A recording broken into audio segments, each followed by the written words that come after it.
Welcome back to the Hustle and Hill podcast. If this is your first time, I just want to thank you for being here. Man, do the big three for me: like, share, subscribe.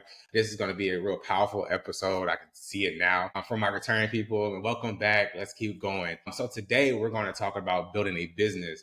Wow. Keeping your faith, keeping your spirituality, and just staying rooted in it, right? And so I have a guest that's on today who started off working a side hustle of mystery shopping and turned it into a multi-million-dollar business. Her name is Mercedes. How are you doing today, Mercedes? I'm doing well. How are you, Adam? I'm blessed. As good as we can. I'm happy to be here. So let's tell them a little bit about yourself. Introduce yourself to my audience. Yeah, absolutely. Well, my name is Mercedes. I run a business called iShop. It's a mystery shopping organization where we recruit and we train mystery shoppers across North America. I live in Southern Indiana with my husband and our two children. And a fun fact about me, I, you know, love ice cream.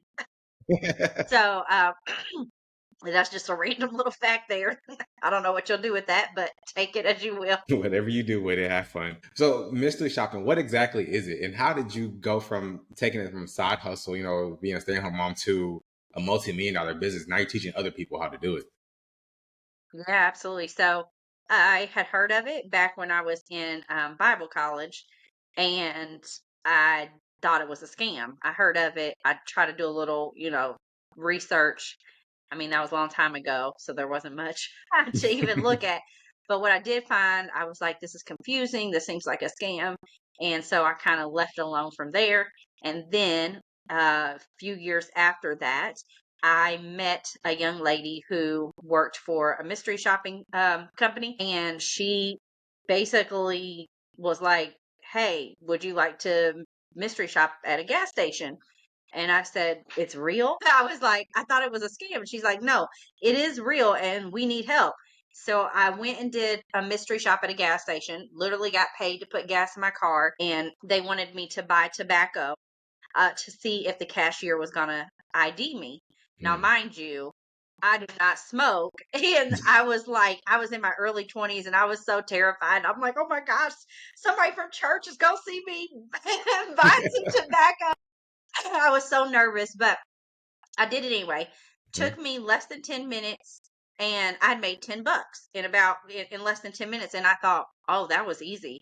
Now, mind you, at the time, my regular job was paying me $10 an hour. Mm. So this little light bulb went off like, oh my gosh, I can make in 10 minutes what I make in an hour, you know, hold on. And so really that's when everything started changing and I started doing mystery shopping as much as I can. I was a crazy person. I made a lot of money and I started telling people like, yeah, I'm a mystery shopper. It's insane. And people started reaching out to me. Hey, how do I do it? How do I get into it? And it snowballed from Mhm. there. I mean, the only really outlet I had to share was like on social media, and we only had Facebook back then. So I would make a post every once in a while. Hey, anybody interested? You know, they need a mystery shopper at this place or that place. And then it just snowballed wildly. Mm. And here we are 10 years later. 10 years of mystery shopping and it just completely changed your life. And so throughout Yes. that process, like how were you? Because as an entrepreneur, I can tell you, anybody who doesn't know, it's a hard journey, right? And you have to be rooted somewhere. You have to have something to lean back on, some moral compass. So how did spirituality play a big part in this journey for you? Yeah, absolutely. You know what? I was born and raised in the church. I'm a PK, so my parents were pastors. And so I was one of those kids that just took it and ran with it. So I was pretty solid in my beliefs and faith. And like I said, with that first mystery shop that I did, that was a little bit like that didn't feel that was outside of my norm, right? But I knew what my intentions were. You know what I mean? I knew what my intentions were. So I stood true to what I believed and what I felt was right. And building the business it's really been one of the things that helps ground me because like you said entrepreneurship is very hard and one of the hardest things outside of the day-to-day working in the business and data entry and marketing and sales. Okay, we get all that, but one of the hardest things, at least in my journey, has been dealing with people. Mm.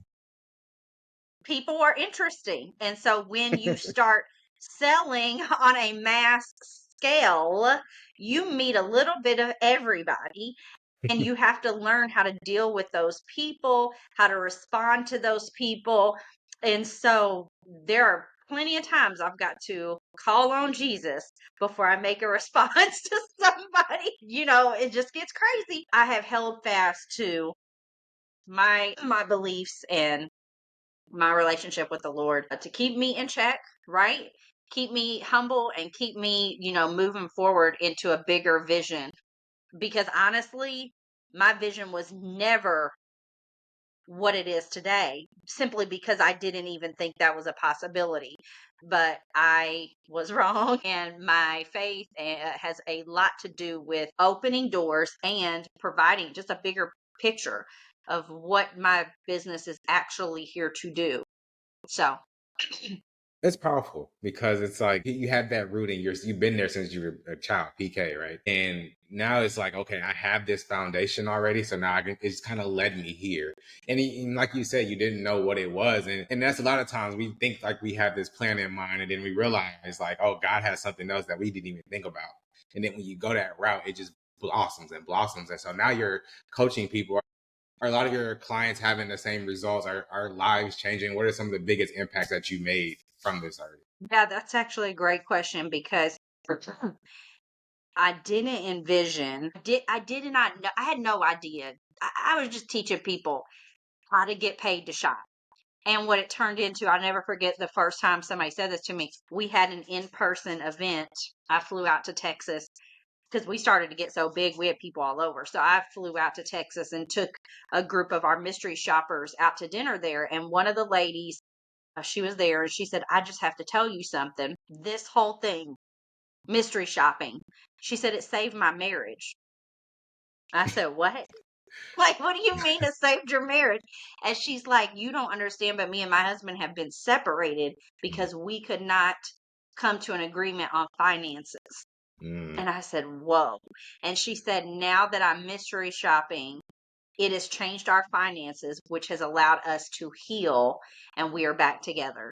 And I'm like, praise the Lord. Like, what? That was the first of many.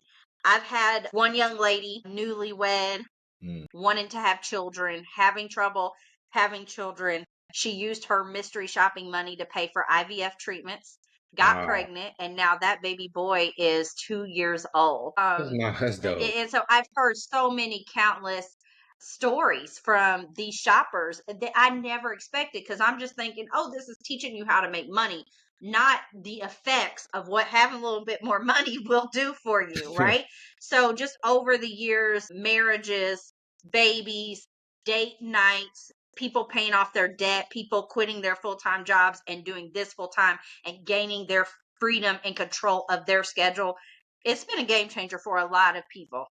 And I know that has to like build the faith that you have in your business, in yourself, and just to help you continue to grow and continue to help these people. So it's definitely, I always say, your obedience is definitely tied to somebody else's life. You never know how you're going to impact them. And so as you're building this business, did you ever have that moment of imposter syndrome where you feel like, oh, maybe I shouldn't be doing this? Or, that little voice in your head just saying no? Dude, all the time. Maybe I shouldn't say all the time.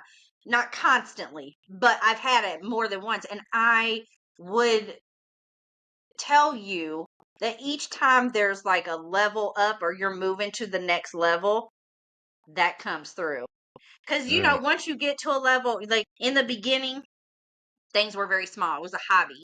And then it grew. And then I'm like, can I do that? People are going to listen to me. Like, what are people seeing on the other side? Like, I don't know. And then you just move into it, because I'm not a quitter. So I run with the imposter syndrome. You know what I mean? You can try to give me I guess side effects from it, but I'm gonna keep on going. So even with the voice, I'm going. I go to the next level. You master that level, right? And then you go into the next level, and that kind of kicks in again. And from that point, I'm able to say, hold on, been here, done that, right? I remember feeling this way in the last season. And so each time we're leveling up, it is very it can be scary, exciting, but also scary to like level up. There's more a wider audience, or hey, I'm in the room with people who are of this caliber or whatever, and you have to remind yourself that, listen, at the end of the day, I am God's child. Nobody, we all the same out here, Hmm. right? And I'm in this room for a reason. So yes, to answer your question, yes, totally had those thoughts come through, but I just roll with it, and eventually I master it until it's time for the next level. Yeah, I can feel that because I just recently hit that where I was like, man, I feel like I'm an imposter in this area. But then I had to remind myself, like you said, oh, even God kept telling me, like, I'm with you. So just keep going, keep going. So it's like you have to be rooted in that faith. Sometimes you're going to shake and understand that it's okay, right? And so I want to go back into like a little bit of your childhood. How was it for you growing up? Like, where did you get this business mindset? Did it just come to you out of that experience, or is it something that's been bred into you? You know what? I think it is genetic. It's a, how about I say a generational blessing. And then also growing up as a pastor's kid, you're kind of automatically put into that leadership role. And so you see things from a leadership place. And, Mhm. a lot of times the church is run like a business. So there are a lot of similarities that I got to see, the marketing, outreach and things like that. That's marketing. We Right. going door to door to tell people about Jesus. You're marketing, right? So, yes. So my childhood, I'm the oldest of four kids. My parents had four, and my parents were both in real estate. And Okay. so they already had the entrepreneur mindset and go getter spirit. They both came from basically poverty, not having much. And so they were the first in their families on both sides. They were the first to That's really nice. reach a level of financial freedom. And so being able to watch that, because I was the oldest kid, they had me very young. I can remember from a young age watching them where we started off to Mhm. where when I moved out for college where they were. You know what I mean? And it was a gradual upgrade financially, right? In that light. So I just took with it and kept going. Oh, you hit the jackpot. No, I'm kidding. God is good. There is so you're seeing this throughout your whole childhood. You're seeing the entrepreneur journey. And you're picking up bits and pieces as you're going, right? And so now you went from this child just viewing to running this multi-million dollar business. It talks to your growth, and like, are there times where you just look back and just appreciate those moments in your life where you just can tell the growth happened? Oh man, gratitude is one of my pillars. It is necessary to be grateful, I think, in order to achieve success. I really don't believe that I would be at the place I am without being thankful. And my gratitude can show up in different ways. Obviously, you like to bless those who have given to you and things like that. But more so for me is, I mean, I could be driving in my car, I could be getting ready for bed, and all of a sudden this wave of gratitude hits me, and I'll Mm, just start bawling. And I'm like, God, you are so good. I'm thinking, oh my gosh, like, this had to happen for this to happen, for this to happen, for this to for me to be right here. And I it's funny because I told my sister probably last week or something like that, and I was saying, do you ever just feel your ancestors? She's like, what are you talking about? I said, I'm talking really, like, there are times where I literally can just feel the prayers and the that burning desire that they had, and I'm talking on all of the sides, and I realize I'm standing in a lot of their answered prayers, and I mm, just feel that come on me heavy, and I'm like, God, let me not mess this up. I'm walking out generations of prayers. Keep me, God. But this is amazing. And I'm mm. happy to be tasked with the mission, with the answer. We gonna keep going. But yes, gratitude is a big one. And I am so thankful to God for the opportunities that He has given to me. And I pray that I do the best, to the best of my abilities with every opportunity. Of course, we always have to try our best, and he knows we're going to stumble, but it's okay because he's right here with us, right? And so it's like you feel that connection back. I haven't felt that before. I gotta step my game up, but just to feel back in your Sorry, essence. say that again if it broke up. Oh, I was saying that I never felt the feeling of like feeling the ancestors back, and I said, so now I gotta step my game up because I have to feel that because I felt it when you're talking about. I could tell it was like really impactful, and so you have this gratitude, just grateful for the journey. I had to learn that. I know a lot of us are. We want to be further along than we are, and it's hard to be grateful in those moments because you're watching the world crumble around you. So, what would you well, let me say like this. For somebody who is struggling and they just trying to find the answer, trying to find a way out, how could they go into mystery shopping? So first off, mystery shopping is a great option for people looking to bring in extra income. Great option. And there's a lot of great options out there. For those wanting to get started in mystery shopping, let's talk. We have a free mystery shopping webinar, gives you some details, breaks it down, what it is, how it works, avoiding scams and stuff like that. So we have like a free mystery shopping webinar that we can get you the link. But I want to speak to the greater general, whoever's listening, because you asked a question and you said like people who are wanting to get out, people who are looking for something to hold on to lift themselves up. Here's what I tell everybody: do what's in front of you. There is something in front of you. When you stay aware and open of opportunities, they are there. And that is exactly what happened to me. I mean, yes, in Bible college I was trying to, find a job or whatever, but I never thought again about mystery shopping, and it literally showed up to my doorstep. Hmm. Opportunities are everywhere, and we have to take those opportunities even if they seem small. It could be somebody asks you to go get coffee with me or do a virtual coffee date. You don't know where that will lead. So try more often to say yes to things instead of thinking about all the ways it's a no or it won't work out or I've been there, done that before. Change your mindset of this is interesting. I'm going to give this a shot and go for it because you really never know. And so you brought up mindset. So it's for those people who are struggling, how can they pour into their mindset? How can they get stronger mentally to even face the challenge of trying to build something, trying to find that opportunity? Because a lot of us, and I say we are so clouded under everybody else's baggage that we don't see the opportunities because our eyes are blinded. And so how can we get from under that baggage and like really like pour into ourselves and increase our mindset for that? If there's several different things and you're more the expert on the mental health, but Yep. I will say from experience and what the advice that I've given others. First off, what do they say? Junk in, junk out. Right. If you're filling your mind all day with nothing but junk, reality TV, social media, what this person looks like, what they're doing, how their relationship is, how their business, if you are constantly filling yourself with negativity and comparison, your mindset is going to be off. You need to reset your mind. Hmm. And, there's multiple ways to do that. You can do that with the word. If are a believer of Christ and in the Bible, you can do that with the word. If you're not, you can do that with positive affirmations, right? Write them down and tell yourself A, B, C, D, and rehearse it, rehearse it, rehearse it. So I'm a big believer in resetting your mind by putting in what's pure, what's positive, right?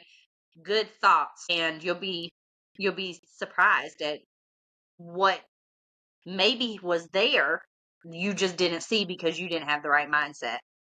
Mm. So are you a reader? I love to read. Okay. What is if you give me three books that you would recommend, what would they be?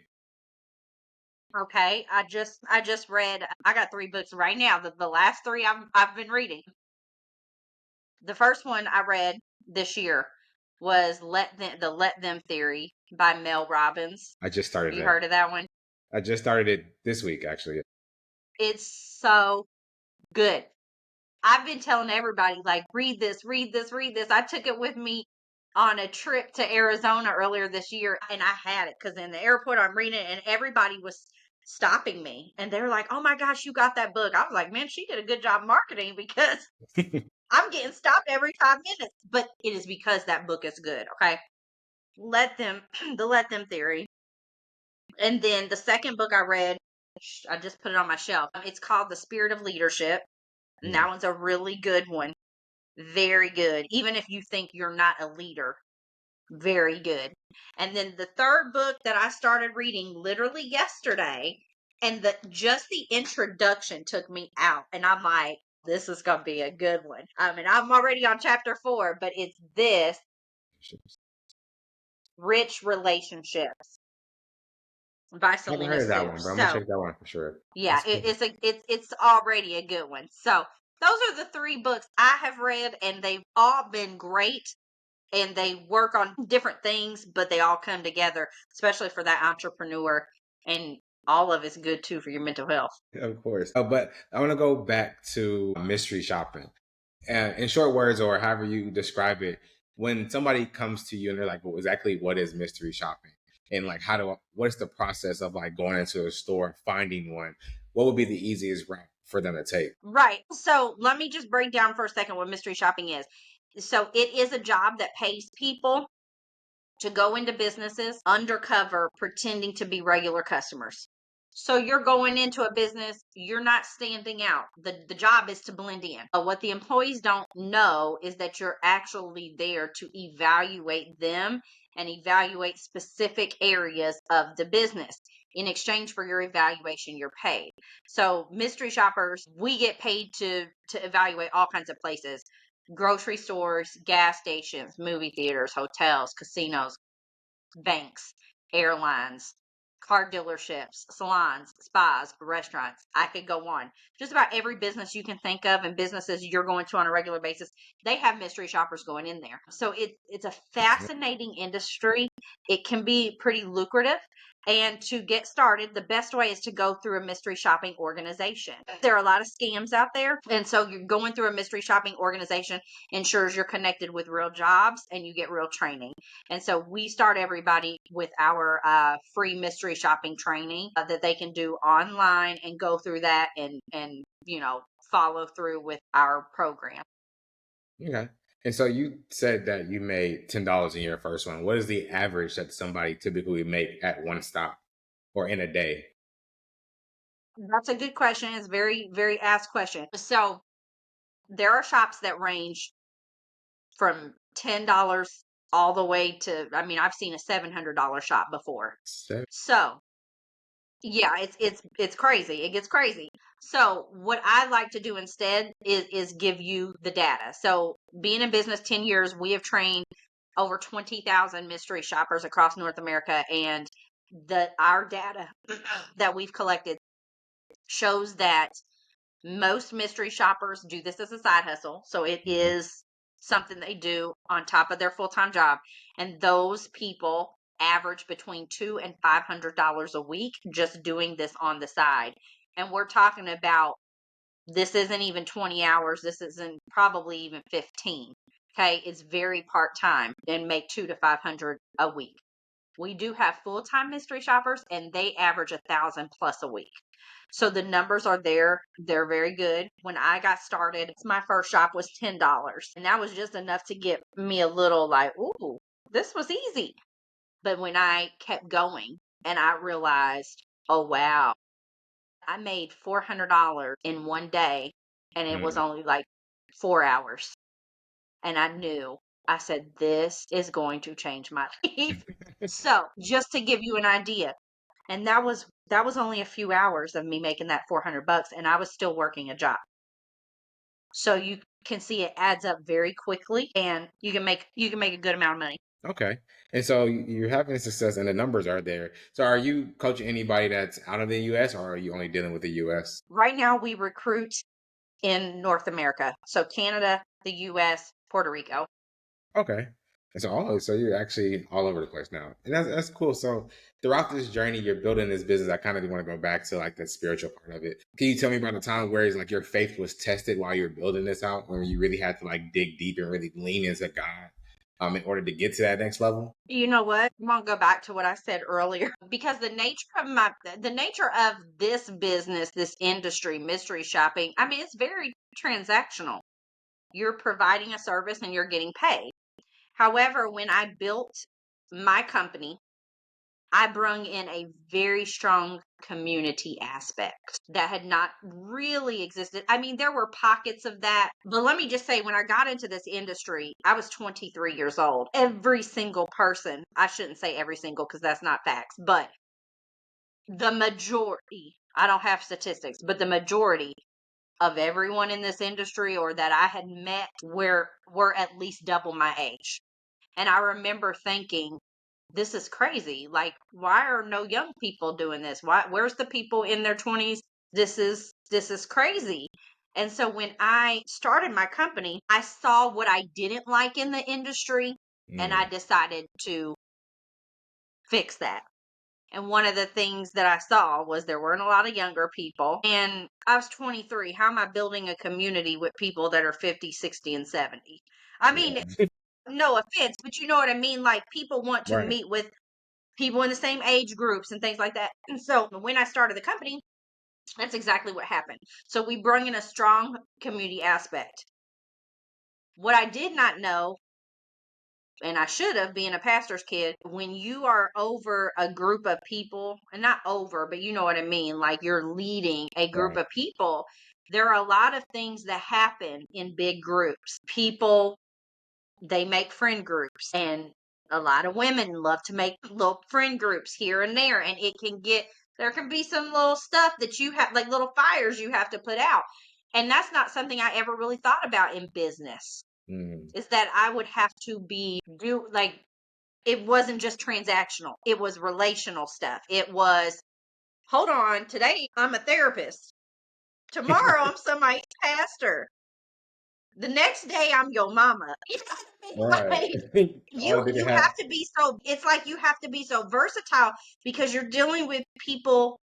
A lot of people have a lot of childhood trauma that's showing up in their adulthood and is literally showing up in how they communicate, even in a business or a community. You're dealing with people that are very emotional, so they could take offense to anything you say if it's not said how they want to hear it. There's so much more that goes into business when you are dealing with the person, right? And that's when I had to cling tight to Jesus because there's a lot of times where I'm like, Lord, this is what you've been doing for several thousand years, dealing with all of us down here. This is nuts. And it's like How this do is you do nothing it? compared to what you have. Exactly. So I'm just like, God, give me wisdom because I know these situations they never stop, right? But you get better at handling them. And I have not aced that, but I definitely have seen an improvement in the last 10 years. And I've also seen a pattern because human behavior is very predictable a lot of times. Yeah. So I've seen patterns in the last 10 years on what type of situations happen in these certain situations. And it's crazy, but God is starting to give me strategy and wisdom through him directly. And also, I hired a business coach, so they're walking me through some of these things. And Mercedes, it's not just you. Every business owner that has these big groups, they go through these things that happen because human behavior. Right. And I promise you, that's been the hardest part of running the business. And that's the part that I cling tight to the Lord and wisdom for. Yeah, I can see that because when you're putting together like processes and like your services and packaging and all that, it's like, okay, whatever I want, how I want it is going to happen, but you never know who's going to come through your program. And so I can understand people being the biggest headache, I should say, right? And you're going through it and you're figuring it out, which is part of the journey.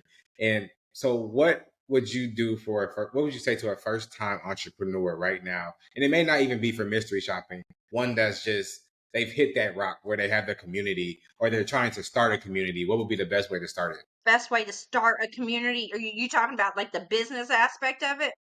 Yeah, like how like for coaching, because I do believe everybody should have a coach, have business coaching, whatever. And like some coaches have communities, and there's some who want to build a community or want to start a community. So that type of aspect, if that makes sense. Okay. If you're wanting to build a community within whatever service you offer, I mean, I'll tell you how I built mine, and this is going to be the most basic, simple advice of all time. I started a free Facebook group, right? I had a free Facebook group, and a part of, your service that we offer was, hey, here's continued support and etc. Boom, get in there. That's how it started. Very, very basic. Okay. I started with 8 people in my membership. And that was, I remember being like, oh my gosh, people agreed to be in like, I'm so excited. You know what I mean? And so I started there. But as far as, let me not even say growing the community in numbers, but growing the value and creating that space where people are close knit and they build relationships and friendships. Honestly, it comes down to being present and having fun. I Okay. made our community fun because we play games and contests and challenges. We give away thousands of dollars every year. We have events virtually and in person. Just it's almost like, running a classroom or, running a team of employees. Your goal is to get them to have fun and to Right. bond together. And so we made space for that. And so people may come for, I want to be a part because I want the support or I want to be able to ask questions, but they stay because they build relationships inside the community and they don't ever want to let those go. And so they stay for that reason. And people in general, people crave connection because as humans, we're created to be in relationship. I don't care if you're introverted or not. Nobody is created to be alone and be a hermit and never talk to anybody. It's in our DNA. It's how we are wired, is to have friends and be in connection with people. And so when you have a space where people can do that, it's a game changer. And I absolutely love that. Yes, there are situations that, and hopefully you get a business coach and you learn from other people's mistakes. You will make your own, but it's always better to learn from other people's mistakes than having to go through it. But outside of that, dealing with people that are a little unruly and people who might do this or that, overall it's an amazing experience that, honestly, if that's what you feel like you should be doing or you want to incorporate, I would say 100% go for it, especially in today's day and age where AI is taking over and everything's Yep. automated. People crave connection. And so don't get lost in, like you said earlier, the processes, your program, your offer, your services. That's the fun part. You get to write down and brainstorm. But after that, like you said, you put those people in those, and it's like you want to stay focused on what up value you are bringing to these people. So anyway, that's my spiel. Hopefully that answered your question. It did, because like you said, like community is important, and I didn't even think about. I'm building my community now, so like I didn't think about like how to make the people feel. And it's going back to myself. It's when I walk into a room, I want to feel good. When I'm in a community, I want to feel good. So it's more so like creating a fun space where we feel good and you can feel open enough to absorb what you're learning and apply it to your life and these things. And so as we're wrapping up, I do want to actually, I have new thing I started called the Hustle and Hill moment. Basically, it's a challenge that I ask my guests to give my audience for the week. And so, if you can give them any challenge of how does that come to mind, what would it be? Pick up a book. Go Go pick up pick a up a book. book this week. Simple, and that's a Because it simple thing. really is simple. And I'll be honest with me, I love fiction. That's my thing. Like, after a long day of work, you go and watch a show, or some people like to go out. Everybody's got their thing. Reading a fictional book where it's a mystery or a rom-com or something, that's my thing. But in fourth quarter last year, God told me, you're not doing that this year. And I'm like, what? I can't read no more. And he was like, no, I want you to pick up nonfiction books that better you as a person and a leader. And I'm going to tell you, I did not want to do it because I do not like nonfiction books. I would, up until January of this year, I probably never read maybe just one nonfiction, and it was the Think and Grow Rich. I That's a would good one. not do it. I was like, "It's just so boring. I don't want to." And so I started with that Let Them book, and then I'm like, "Okay, God, I see what you were trying to do because I'm going to the next level and I need to start investing in myself." And fiction is okay, but God just said, "Keep it on the back burner right now." So I'm reading away. So it's very much helping me. And so maybe consider it for yourself this week. I'll say pick up one of the three books that she said earlier. If you missed it, go back. Pick up one of those three books. Let them. I just started it, and I can't say that I'm on chapter 2, and I'm like, oh my god, and I can tell the difference already just from reading the first chapter in the intro. But do you have any final words for the audience? Any words of encouragement? Anything that you just want to say? Well, first off, thank you for allowing me to come on your show. I appreciate it. It's been great chatting with you, and I hope that your audience was able to get, just a nugget, anything. Sometimes we listen, we go to conferences, we read books, we watch, motivational speaking, TED Talks, all of the stuff. We listen to a podcast, and I think a lot of times we, as humans, will, and especially entrepreneurs, we're looking for something that's gonna just be like nothing ever anybody's ever heard of. It's a crazy, it's gonna turn your business inside out. But what I've learned is literally usually just one thing. It could be a one sentence thing that somebody says in a whole 1 hour talk, or, at a conference, you're there for 3 days, but it's one thing that you latch onto that might not even seem really big to anybody else, but it hits something with you that's because you need it and it will change your life. So, my encouragement is to pay attention to the small things. And when something kind of catches your eye or your ear or your heart, lean into it. Man, that is powerful. It's so simple, but very powerful, right? Because you're right. Sometimes you go to conference, you pay all this money, you're like, I'm about to learn 3 days worth of thing, and it's that one thing you remember that just changes everything for you. But again, guys, I just want to thank you guys for joining today. Like she said, I hope you guys grabbed a good nugget. Go back, watch it again if you didn't. Write something down the first thing that comes to your mind. Do the challenge. Remember, like, share, subscribe. Join the community. The link is below. Until next time, see you guys.